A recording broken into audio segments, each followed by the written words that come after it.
Jadi kalau penipuan itu intinya adalah seseorang atau badan usaha yang memberikan janji palsu untuk mendapatkan keuntungan bagi pribadinya. Oke.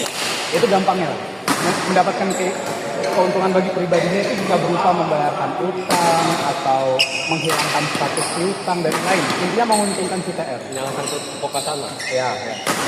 Cuma yang jadi masalah di sini, Koko sebagai pelapor, apakah punya bukti kalau TR menerima keuntungan? Nah, sekarang fungsinya gini, apakah polisi, apakah TR sebagai terlapor mau ngasih bukti kalau dia menerima keuntungan atau tidak? Nggak bakal. Kita tahu TR punya duit. Iya. Ada fase yang bisa dihentikan sama TR. Iya. Itu nanti. Menurut gue sisanya di unsuran itu. Kalau misalkan kata-kata palsu kepada orang lain kayak gitu, itu sudah memenuhi kok. Karena dia ada ngomong pasti di Discordnya. Ya. Itu adalah itu sebenarnya makanan polisi. Kalau udah ada janji sebelum menjanjikan hal yang dia pasti bilangnya pasti. Ya. Cuma yang jadi masalah adalah PR ini dapat apa? Kalau TR nggak dapat apa-apa, itu akan diarahkan ke tujuan pribadi, selalu. Itu kerugian pribadi. Sama dengan kayak bisnis. Selalu invest, tapi bisnisnya at the end gak jalan dengan baik. Masa lu mau penjarain, investor mau penjarain lu sebagai pelaku usaha, kecuali dia bisa bukti. Lu melakukan penggelapan atas duitnya, menyalahgunakan uang. Nah, ini TR apakah yang masuk siapa? Lu sendiri. Yang masuk pakai dana, lu sendiri. Semuanya dilakukan tanpa yes, tanpa ada makan. Iya. Tapi kalau kemarin gue lihat kan si pelapor itu ada diintimidasi. Tapi intimidasinya kan setelah nyangkut kan. Iya. Kayak lu bodoh dan lain-lain. Ya. Tapi intimidasinya juga kayak kalau mau cepat kaya ya masuk manta, intinya kayak gitu kan. Iya. Nah, ada dua belah pihak yang salah juga. Nah, cuma gue tuh kalau dari sisi hukum, gue sih harapin sebenarnya harus ada efek jerah bagi orang sekarang kayak misalnya orang prematur sudah dapat ya. So maksud gue gini, kalau kemarin gue dengar klipnya Gemma sama Dewi. Iya gue cukup nggak sepakat sama statement sebagai orang hukum. Gemma Kronaki itu. Ya. Nah, dia tuh bilang dari modul yang ada nggak risk reward management? Ada. Nah, habis itu pokoknya dia akan dia bertanya kayak, oke, targetnya kamu masuk yang berapa? 3,3. Sempat keempat. Targetnya TR, tapi target TR tidak segitu katanya si member. Nah, ditanya sama gue, target kamu berapa? Gue sedikit sepakat sama orang yang bilang, karena menurut gue gini, bayangin lu berharap sesuatu sama lu bayar orang 30 juta lifetime. Tapi lu nggak bisa manfaatin omongannya dia untuk masuk ke sini. Masalahnya kita bayar. Ibaratnya kita ngasih jasa ke investment banking spesialis dan lain-lain. Tapi rugi. Jadi gitu. Menurut gue itu nggak fair. Betul. Dunia bisnis itu kan. Nah, harus ada. Makanya netizen semua bilang. Sekarang banyak banget kelas rekomendasi A, tapi ngomongnya itu selalu ada Dior dan Dior Onlifter selalu lah. Dior itu selalu jadi tameng si pembuka kelas. Menurut gue nggak fair kalau kayak gitu. Jadi kalau gue lihat, tapi pasti itu korek. Kalau selama ini udah jadi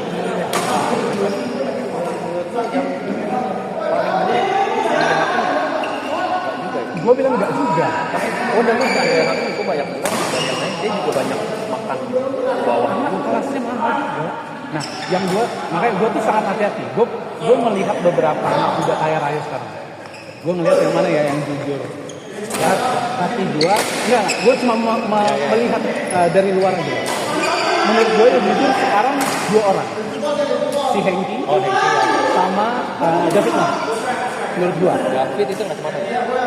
Yang David itu anak muda juga baru. Oh, yang nggak pakai kacamata pada hitamnya. Ya, Lada Sawo Matang kulitnya. Yang anak bisnis Cina ya. Ya.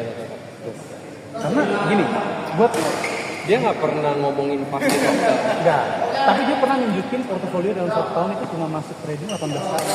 18 tahun. Jadi win rate 18 nol. Nah, maksud gua itu adalah ketika lu buka kelas, setidak-tidaknya lu harus bertanggung jawab masuk di range berapa, take profit di berapa, dan stop loss di berapa. Kalau misalkan ada kelas yang buka seperti itu, gua suka. Karena gini, ibaratnya lu udah ngasih tahu kalau di bawah segitu harga saham atau harga Bitcoin dan lain-lainnya keluar. Kalau lu masih nggak keluar, kita bisa menyalahkan orang itu, member itu. Karena Kan lu udah kasih regulasi. Iya, lu udah kasih tahu. Lu harus cut loss di sini bro, minus 5% cut loss. Kalau lu nggak cut loss, jadi masalah gua udah kasih tahu cut loss. Cuma di Manta, apakah dia bilang ada cut loss? Enggak. Bahkan si Sulianto tuh bikin kelas nabung Manta. Coba tuh bayangin.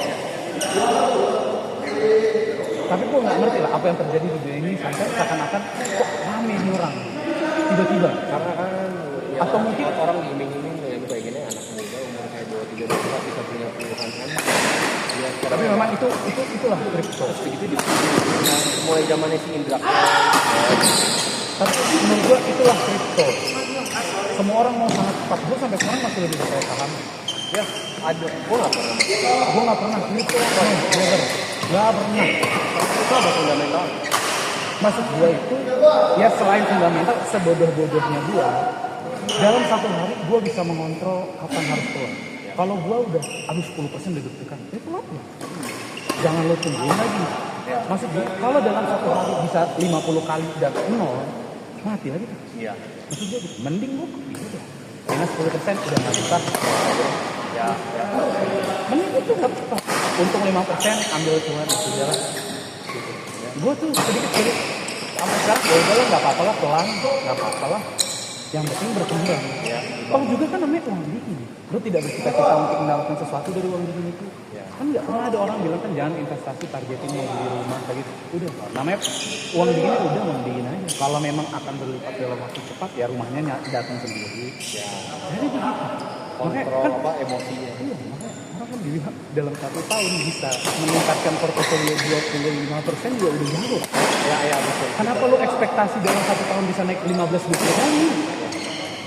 Maksudnya kalau modalnya 100%. jadi ada memang omongan emosi yang gua suka, ada yang gua ada suka. ya betul. Kan apa? Tapi sebenarnya kayak Timothy, David Noah, Randy, Andri mungkin semuanya sama yang diomongin. Cuma cara penyampaiannya lain, sehingga rasa percaya orang itu lain. Kalau yang satu kan arogan, yang satu tuh humble, thank you humble, gitu kan pesannya. Jadi ya terserah orang mau percaya yang mana. suka mas Bani. Iya, itu kan kalau cuma perkara McLaren di warna apa dan lu mau, menurut gue sih yang apa nih? Coba itu si David Noah. David Noah tuh pas masuk saham, portonya dibukuin. Jadi dia lihat nih, jadi ada timnya pokoknya, atau nggak si David itu sendiri. Gue kemarin agak bareng BRMS, gue ngekor dia BRMS. Karena pas BRMS rally, dia sempat posting, dia masuk 2 kali, 5M di angka 1100 dan 1100 berapa gitu. Nah, kalau sebagai membernya, lihat leader lu masuk di angka yang jelas, terus jumlah yang jauh lebih banyak dari lu mau untuk celuk lah. Setidak-tidaknya, coba lu bayangin, lu masuk 10M, masa sih David Noah cuma mau untung 2%? Nah, iya. Pasti berpikir begitu kan? Dimana track record dia pernah buka dalam 1 tahun cuma main 18 kali, selesai. Masa sih orang main 18 kali cuma ngincer 2%? Parah lah. Iya, maksudnya kemana kek? Sabar kek.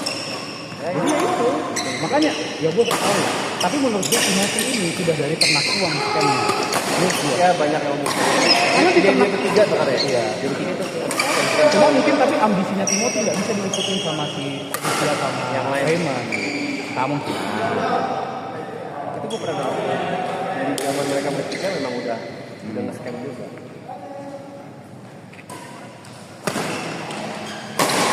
Karena gue salah satu pernah yang patuhin buat di platform sebelumnya. Dan gue coba ngikutin beberapa suggest. Kelasnya sih tidak berkembang.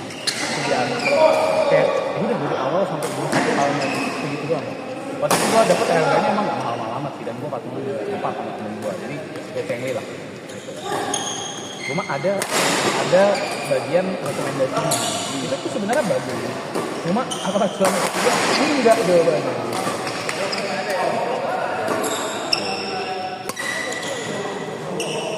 Dan sekarang tuh banyak kok yang modalnya balik lagi kalau memang gue kelas gitu ya tetap aja gue akan tetap balik lepas karena ya Jadi jelas. lebih jelas. Di project kemarin yang sempat nggak ada. Ngepet. Gue termasuk yang dada loh, Yang tuh. tapi nggak sampai gue nggak sampai dia punya PN dulu. Gue pokoknya masuk di Berapa berapa persen? 50%. oh lebih more than 50. Tapi modalnya nggak banyak karena Cuma ya karena udah. gue tahu maksudnya bukan gue tahu maksudnya karena gue pikir rally-nya udah dari berapa di bawah 50 sampai open FTA Aram 240 langsung terjun 16. Tapi gue termasuk yang chip in lagi kemarin pas dari 50. Pas dia abis itu gue buang di arah tapi gue udah nggak mau gue invest gue coba bisa aja lah lumayan buat makan siang. Kalau gue sih baru mulai dikaji lagi. Ya kadang ada kelasnya, kadang ya. Tapi ya memang kebetulan kan gue mainnya pakai sekali bisa. Cuma memang kontrol emosi sih. Benar. Gue juga apa serakah apa segala macam lagi gitu. Makanya gue tuh sekarang pokoknya prinsipnya kalau memang gue rasa cukup ya udah mau setelah gue nggak jarang juga setelah gue take profit dan rally sudah justru kadang kalau gue udah keluar dan gue masuk lagi di situ puncak ambisnya ya, kadang kalau katanya kalau lu udah ngambil profit kan bisa mungkin ya mas. iya Karena kan habis naik tuh turun lagi. ya. Jadi kayak yang Ya kadang kemarin gue udah masuk di GTSI. itu dia contoh GTSI gue masuk dari 320. nah Keluar 380. ya oh yang baru-baru ini Naik lagi 42 43. Tapi kan kadang ada pasar yang aduh. Nah, kok ya? gue masuk GTSI 140 Oh, tapi gue keluar 110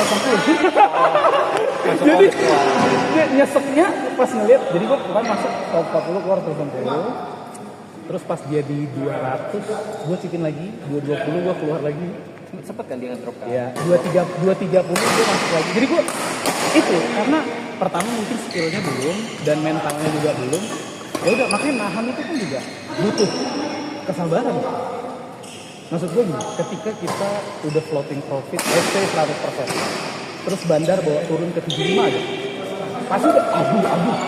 Dari cuan 10 juta jadi 7,5 juta, udah Harap cuma. Iya. Tapi biasanya juga, ya at the end bisa jadi 15 juta atau 10 juta, bisa jadi begitu. Iya. Cuma ya itulah makanya yang penting bersyukur aja lah. Ya. Yang penting itu udah cuan, cukup.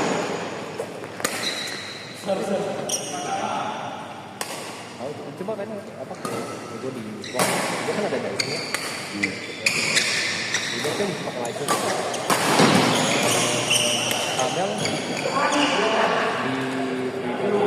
pakai main utang kita itu juga license berapa itu license pas berapa dia kan ada license ada 1 2 3 instruktur sama instruktur. Cuma kadang kalau harus biasa yang jadi instruktur itu juga kayak masih belum ada jam terbang. Makanya sama kayak Jam terbangnya di kolam. ya banyak yang kayak apa masih pemula pegang instruktur jadinya kayak agak masih semi terbang.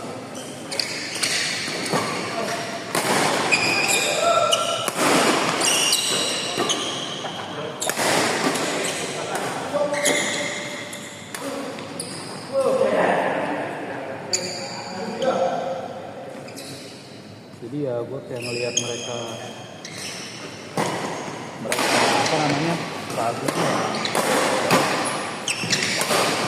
Karena gue tahu kok semua orang motif main itu ekspektasinya dan dia ya makanya gue sepakat kalau Timothy Ronaldo ini punya moral mempromosikan sesuatu meyakinkan orang lain dia punya aura kayak gitu. Bayangin coba dia rekod kali mengharga yang 30 juta dari berapa miliar dengan mampu singkat. Coba, ya itu kan ketika semua orang nggak percaya kalau Timothy Ronaldo itu from the scratch dari nol sampai kaya raya, dia datangkan orang, gue bukan siapa-siapa, gue bukan tabungan gue 30 juta jadi milih, seneng gak gue jadi member? Nih